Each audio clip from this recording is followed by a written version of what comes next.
லைஃப்பில் எதெல்லாம் பண்ணக்கூடாதுன்னு சொல்லுங்கள் ப்ரோ. லிஸ்ட்டு ரொம்ப பெருசாச்சே. லைஃப்பில் இதை தான் பண்ணணும், இதெல்லாம் பண்ணக்கூடாதுன்னு எந்த ரூல்ஸ் அண்ட் ரெகுலேஷனும் கிடையாது. ஆனால் எந்த ஒரு விஷயம் பண்ணுறீங்கனாலும் நான் சொல்கிற இந்த 3 விஷயத்த ஞாபகம் வச்சுக்கோங்க. 1, நல்லதோ கெட்டதோ உங்களுக்கு சரின்னு பட்டுச்சுன்னா உலகமே தடுத்தாலும் செய்யுங்க. தப்புன்னு பட்டுச்சுன்னா கடவுளே சொன்னாலும் செய்யாதீங்க.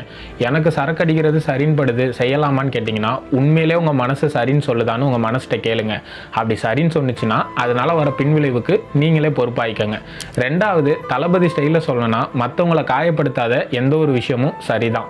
மற்றவங்களை காயப்படுத்துகிற சின்ன ஸ்மைல் கூட தப்பு தான். 3வது விஷயம் ரொம்பவே முக்கியம். இது உங்களோட வாழ்க்கை. மற்றவங்களுக்காக உங்கள் லைஃப்பில் எந்த முடிவும் எடுக்காதீங்க. அவன் இதை சொன்னால் அதனால் செஞ்சேன் என் வாழ்க்கை வீணாக போச்சுன்னு மற்றவங்க மேலே பழி போடுறதை விட இது நான் எடுத்த முடிவு, எதனாலும் நான் பார்த்துக்கிறேன்னு ரெஸ்பான்சிபிள் எடுத்துக்கிறது எவ்வளவோ மேல்.